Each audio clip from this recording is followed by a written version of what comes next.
In this lecture, we're going to pick up where we left off with the Byzantine world in our last lecture.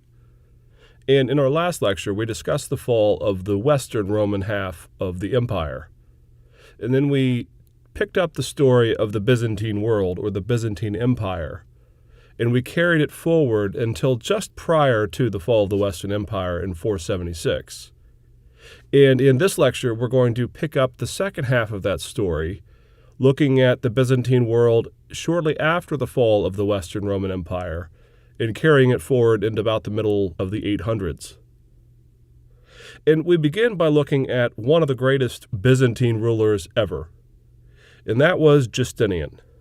Now, Justinian has had a wide effect on all history, both in the West and in the East, and that is because he is really sort of a paragon of a ruler. The things that he does, the idiosyncrasies of his rule, and the number of legislations that he enacted had wide-ranging effects on the world throughout both the East and the West. And Justinian is really a bit of an interesting fellow. We know, for example, that he hardly slept and ate. He had a number of enemies, both in the court and outside of it. In one case, one of the biographers of Justinian during his reign actually wrote two biographies, one to tell the sort of cleaned-up account of Justinian, and then one that told of all the skeletons in the closet, some real and some imagined.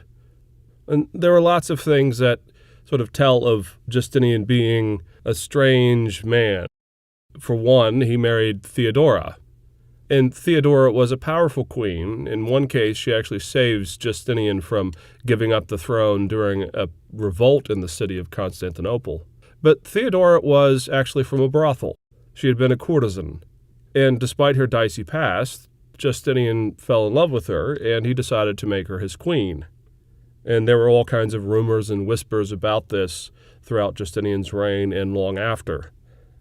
But putting aside the gossip and the intrigues in and around the court with Justinian's personality, when we look at just his reign, we see that there's an interesting mixture of pretty good legislation and success and some calamitous setbacks during Justinian's reign that would have monumental significance for the development of the Byzantine Empire. First and foremost, Justinian supported a more rigorous persecution and suppression of paganism throughout the Eastern world. It is Justinian, for example, who in Athens actually closed once and for all the school of Plato. And this is a school of philosophy begun by Plato himself that had been in session for centuries, and Justinian found that it was not a good thing to have a bastion of Neoplatonic and Platonic philosophy spreading paganism and pagan philosophy throughout the empire, and so he put an end to it. More strategically, he continued the practice of outlawing pagan sacrifices, and he tried to curtail certain forms of paganism. He doesn't try to persecute it in one's private life, but he does put an end to paganism in any form that is public. Justinian also supported a number of positive things, positive developments, both economically and legally within his empire. He supported significant building campaigns of churches. He actually had silkworms from China stolen and brought back to the East, to Asia Minor, so that an economic boom could happen with the sale and the production of silk there in and around Constantinople. And he also supported and drove some of the most significant legislation and legal reform ever in the history of the Roman world, which we'll talk about more in just a minute. Well, all of this could have come to an end very quickly in 532 with the riots of Nika. And this is one of the more well-known stories about Justinian. But in this day and age, the sport of the commoner, the sport of every person in and around the Eastern world, was chariot racing, sort of like the NFL is today in much of at least the American world. And I'm sure soccer or European football is the equivalent for much of the rest of the world. Well, in Constantinople, the stadium for chariot racing was actually right next to the palatial mansion of the emperor himself. It was very common that the chariot colors, the chariot teams, would be broken up into different colors. And at the time of Justinian's reign, the two most dominant forces, the two most dominant fan bases, were the Greens and the Blues. And before you start to think this is only a sporting issue, an issue of sort of sports hooliganism, really what happened is the chariot teams, the hooligans that sort of supported the Greens and the Blues at this time, also did see themselves as a bit of a union or a bit of a political movement. They would be supported by some of the nobility with funds, and at times, during certain of the more popular races, when two of the more important Greens or Blues would be out there racing, very often the amphitheater would churn into a political arena. And just as soon as one side was yelling for the Greens and one side was yelling for the Blues, at the end of a race or in the interim period, you would often have a series of political shouts and these kinds of very public displays of opinions by the masses. Well, at this time, Justinian had a bit of an issue on his hand because two of the most successful charioteers for both the Greens and the Blues had come under fire for some real serious crimes. And it was determined that they would both be put to death. Again, you'd almost have to see this as just in the run-up to the Super Bowl, the two starting quarterbacks being caught in some illegal action and being put to death, or at least being tried and decreed that they would be put to death. Well, at this time, the Greens and the Blues decided that they were going to join up, at least in terms of their anger over this decision to have the two leading charioteers for both sides executed.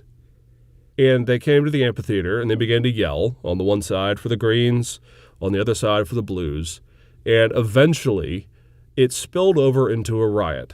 Justinian was not willing to listen to mob rule. He was going to impose order, and so as a result, he did not listen to their demands to set the charioteers free, and they rioted. Hagia Sophia itself, the original establishment of the Constantinian Church, burned to the ground. And at one point, Justinian and Theodora and the royal court were actually pinned up in the palace. And the rioters had besieged the palace, and it seemed as if Justinian was going to throw in the towel. Justinian decided that he was going to give up, that he was going to flee, and that whoever was appointed to be emperor next could just very well have it if this is all he was going to have to put up with. And it's at this point that Theodora stepped forward and chastened Justinian, told him to be an emperor, put an end to the rule. Do not listen to the Greens and the Blues. Do not listen to their demands. And because they have rioted, he needed to act with swift vengeance and put them down. And she had an effect on Justinian. And as a result, he put to an end the Nika revolt, which very nearly brought an end to his empire before it even began. And Justinian was in many ways galvanized by this for the rest of his rule. No longer was he going to be pushed around. He was now going to be a serious emperor and one of serious martial ethos. And so, now that the West had fallen, and now that Justinian had been steeled by the words of Theodora and the Nika revolt, Justinian set about to reconquer the West. Now, the story I'm about to tell is a bit of a mystery for at least intro students to the study of history, because very often in textbooks, they'll come across a little bit of a statement that the Byzantine world had come and they had conquered parts of North Africa and Italy. And I've had a number of questions from students over the years where they ask, is this not something of an onslaught? Is this not problematic? Why is the Byzantine world attacking the West? These kinds of things. But again, if you take a step back and you remember that the Roman world was both East and West, and that from the perspective of the Byzantine side of the eastern half of the empire, the fall of the Western Roman Empire is a loss. They believe that, in essence, half of the Roman Empire is now under siege by pagans. And so what Justinian is attempting to do is to free, at least in his own mind, to free the Western Roman Empire so that it can return to the Roman Empire as a whole. And the general that is tasked with doing this is Belisarius. And there's a lot that could be said about Belisarius. He is a wonderful general. He is a superior tactician. In many ways, if it were not for the fact that he was on the losing side of much of what he was attempting to do, he might very well have gone down as one of the most superior generals of the ancient world, or at least of the late ancient Roman world. And what happens is Belisarius is sent by Justinian to reconquer as much of the West as is possible. And so what Justinian and Belisarius do is they negotiate a deal with the Lombards. And the Lombards are a group of pagans that had taken a significant chunk of the Italian peninsula and on down into Sicily and into parts of North Africa. And Belisarius negotiates that the Lombards, through a payment, through a bribe, would leave the island of Sicily for the Byzantine world to establish as a home base. And that is exactly what happens. Belisarius lands on the island of Sicily, and from there he launches a series of campaigns to reconquer from the Lombards and from others areas that had been formerly part of the Roman Western Empire. He eventually takes parts of North Africa around the area of Carthage, and he pushes and pushes up into south and into the middle part of the Italian peninsula. And so, for a very significant period of time, all the way down until 1071, in fact, the Byzantine world will actually control on and off again parts of the southern Italian and Sicilian worlds. This will officially, again, on and off again, be seen by the Byzantines as part of their lands for centuries. However, it's at this point, just as the Byzantine world is beginning to launch these campaigns to reconquer parts of the West, that the old nemesis of the Roman world, the Persians, rose up.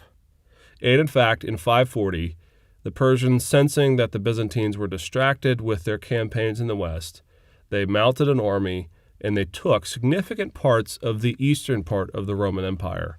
They took modern-day areas like Syria, Palestine, areas around Jerusalem, Antioch, and significant regions in and around these areas that were part of the Eastern Roman Empire. And so Justinian is forced to call Belisarius and the armies back, just as they are on the verge of at least pushing through to the Italian peninsula and maybe on into the Frankish regions around the Alps.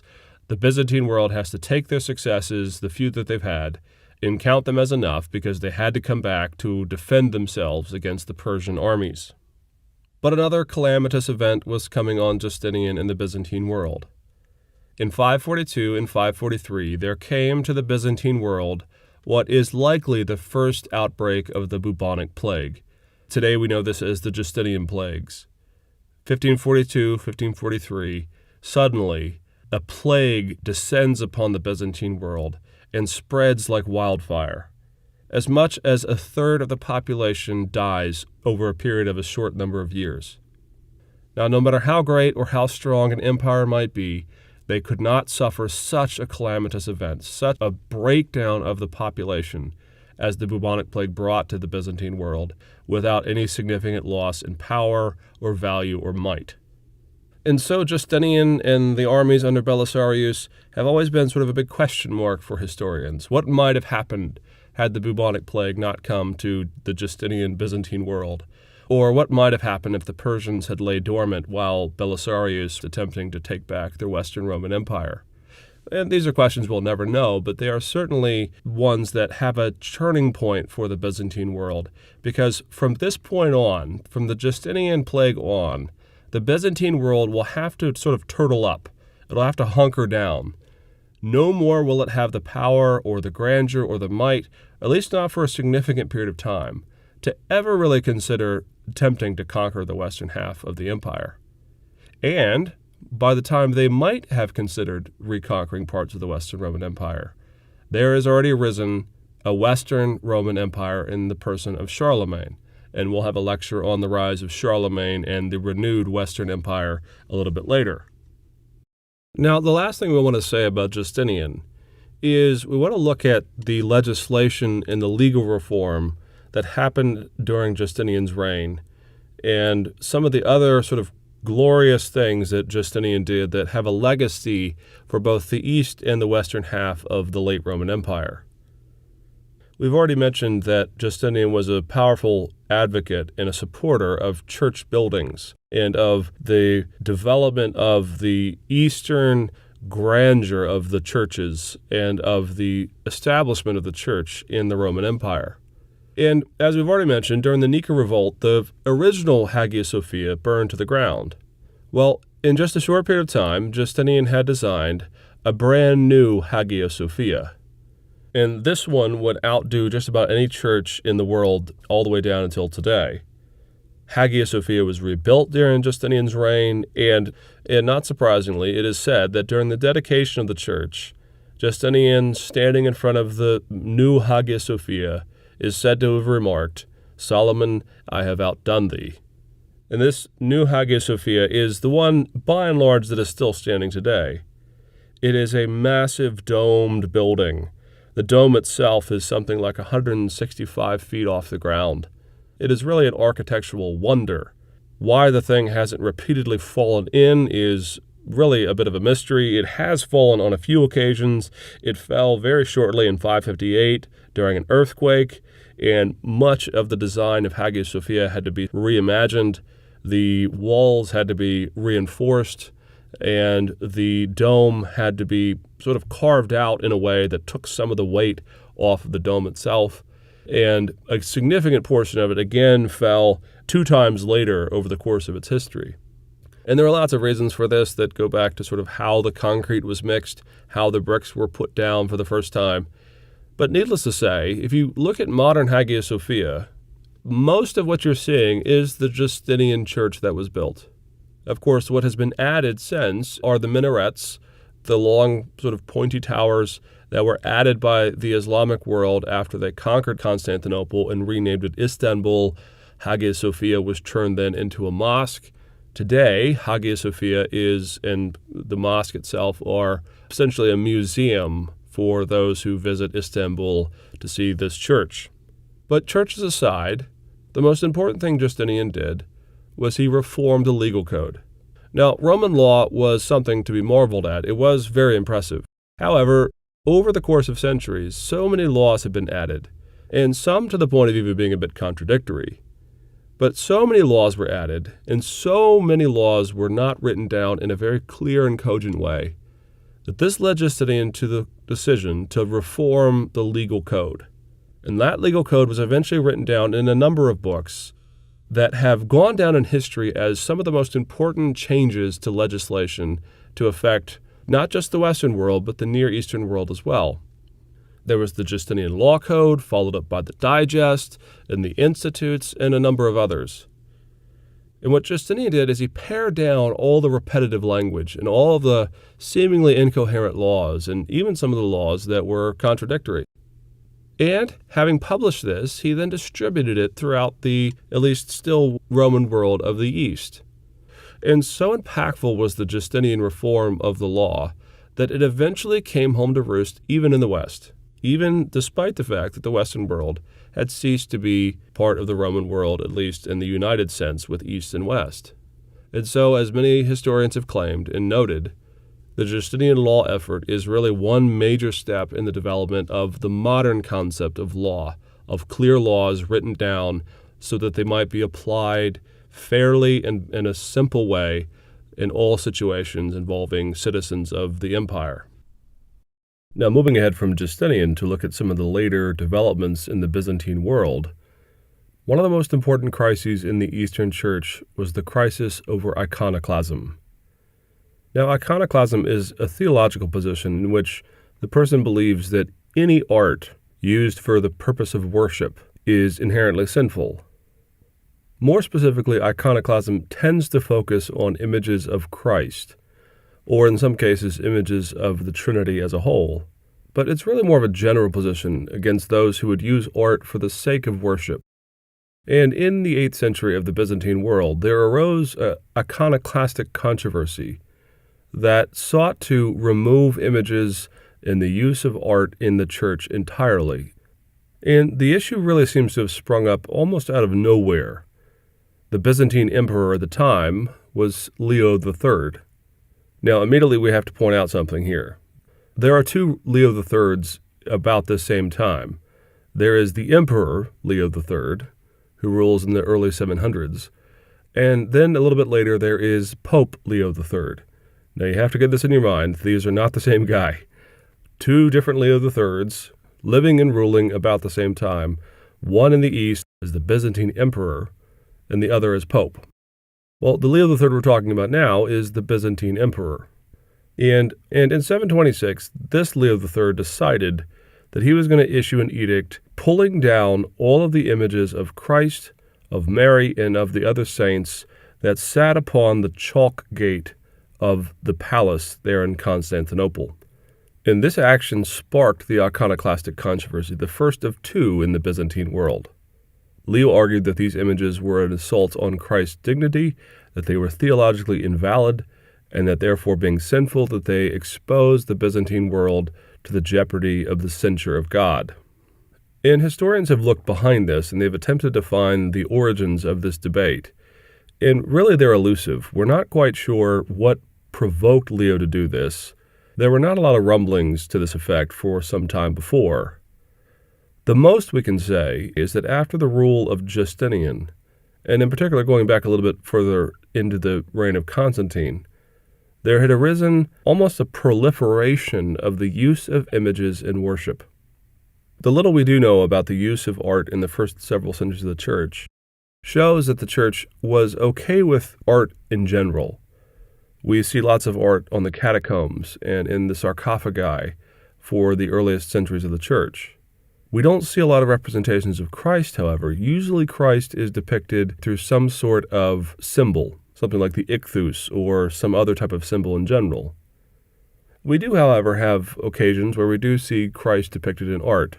But for several centuries in the early church, this is really not a theological issue, so we don't have a lot of evidence as to how most of the early church fathers might have viewed the use of art, particularly in the relationship to the depiction of Christ. There is virtually no evidence that anyone in the early church used art or images in some kind of worship setting. That is to say, we don't see candles lit before these images or bowing before them. The earliest evidence we have of these things beginning in the early church is around the 6th century. You see votive candles being lit before certain saints. And you begin to see evidence that people during their prayers are bowing to the images and to the icons. At some point around this time, then, you see a transition in the early form of worship to a more involved relationship with icons and images. At some point, as one historian has argued, the difference between the image and the thing being worshipped through the image or depicted in the image began to become very thin, sometimes bleeding together. And what happens is you see the icons and the images moving from being something that depicts Christ or depicts, maybe in a pedagogical sense, the story of the Gospels. And you begin to see some of these images and these icons becoming somewhat talismanic, something almost magical in some cases, that these icons and images begin to have a power almost in and of themselves. There's also some evidence that what Leo is worried about is that there is a divide, really, between the devotion of the monks in the East to icons and images, and to a split within the church where the clergy and the bishops themselves are not quite as dependent, or really in some cases don't use images and icons very much at all. It's one thing to have art in the church, it's another thing to use them purposefully as part of your worship. Whatever the case, in 726 Leo declared that images were to be removed. And as you can imagine, he experienced some opposition.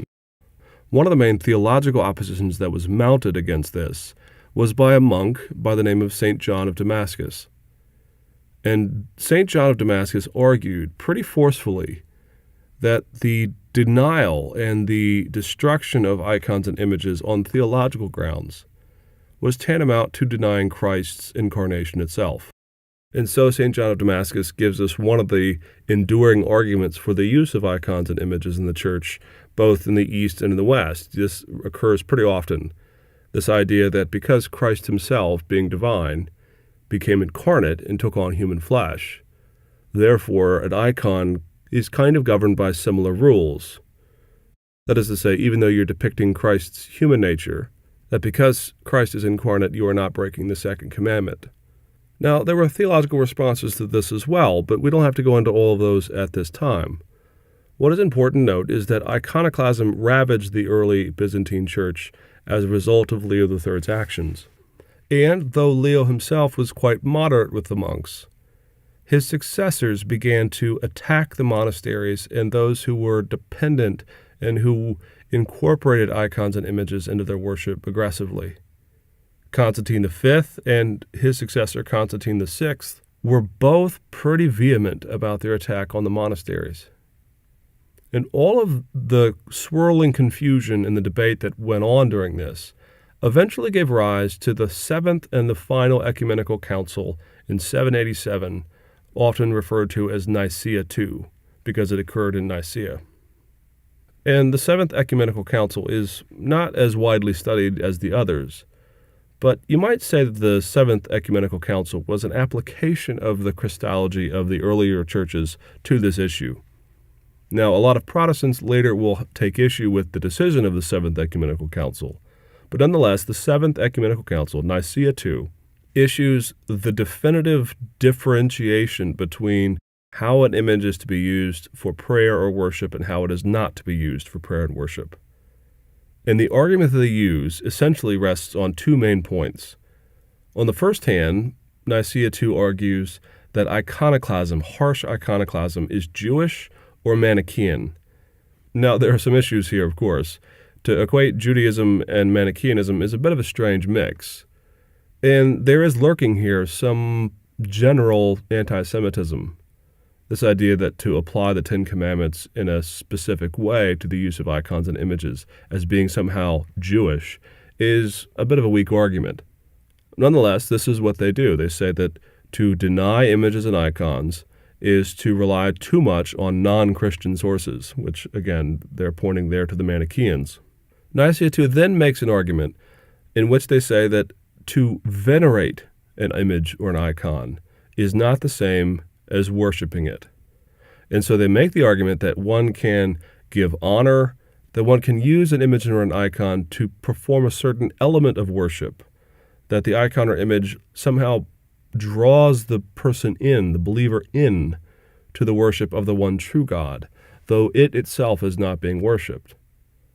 And so at this point, Nicaea II distinguishes between worshiping and venerating. And that is an incredibly important distinction because it will live on down until the Protestant Reformation. And in Eastern Orthodox and in Catholic churches, it is still the modus operandi when they approach the use of art or icons or images and these kinds of things.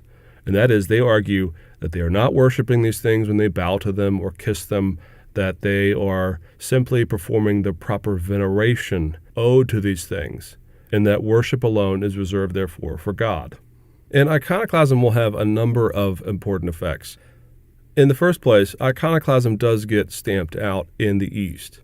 Eventually, the Eastern position will be to allow a certain amount of veneration of icons and images in its worship. Now, it's going to be more restrained than the development of worship and veneration in the Western Church, in what would become the Catholic Church. But still, the Eastern Church maintains its distinction between veneration and worship. The most important thing about this, however, is just the timing of it. Because as the iconoclastic controversy is going on, the Western Church really looks at the Eastern Church scratching its head. The West, and particularly the Pope, cannot understand why the Eastern Church is suddenly becoming iconoclastic for a period of time. And just as this is boiling, and just as this is beginning to bubble over in the East, the West is beginning to feel very, very vulnerable. And so notice the date, 787. This is just a number of years before Charlemagne is coronated by the papacy and announced once and for all to be the Western Roman Emperor. And all during these years, during the iconoclastic controversy, really the struggles in the East to maintain a proper understanding of worship and veneration, which the West seems to have had no qualms about, actually in some ways propels the papacy and propels the Western Church into the Frankish and Merovingian arms. They need to have some protectors. They need to make sure that they have stability in the Western Empire, and as a result, they go looking for a new emperor of the West. And we'll pick up those lectures in a bit on the Merovingians and the Carolingian dynasties. But notice the effect. The East gets stirred up on the issue of iconoclasm, and as a result, it seems to drive a little bit of a wedge, if not a very big wedge, between the East and the West, and the Western Church and the papacy go on their own, looking for another emperor that could protect them. And the last thing we want to say about the Byzantine world, as we sort of push on into the Middle Ages, is we want to say something about Cyril and Methodius. Cyril and Methodius were both monks and both missionaries living in the 9th century. And they were commissioned at one point by the Byzantine emperor to go into the Slavic regions of what we now would call the Eastern Bloc of Europe. And they went and they ministered and they learned the language of the Slavic peoples. And, importantly, they decided that they needed to translate the scriptures into the Slavic tongue. And as a result, the two of them devised a number of alphabets, but the most important of which is the Cyrillic alphabet. And this alphabet was used as the backbone to developing some of the Old Slavic language. It also meant that once Cyril and Methodius had translated the Bible into the Slavic language, there was now a natural bond between the Byzantine world and the Slavic peoples. And not only that, but as the Slavic peoples began to mingle and as they came in contact with the Rus, that is to say the Proto-Russian peoples up into the north, very, very soon the Slavic peoples and the Russians begin to intermingle, and the Byzantine world, through the work of Cyril and Methodius, begin to make inroads into the Russian world. And very, very shortly, by the year 1000, Queen Olga, the queen of the Russians, converts to the Eastern Orthodox faith. And therefore, the Cyrillic alphabet eventually becomes the backbone of the modern Russian language. And not only that, but it is for this reason, as the Byzantine world expands and as it moves up into the northern parts of its own empires, and as it has contact with the Rus, it is for that reason that all the way down until today, there is a Russian Orthodox Church, there is an Old Slavic Orthodox Church, and there are all these connections between the Byzantine world on up into the Russian part of the Northern Hemisphere.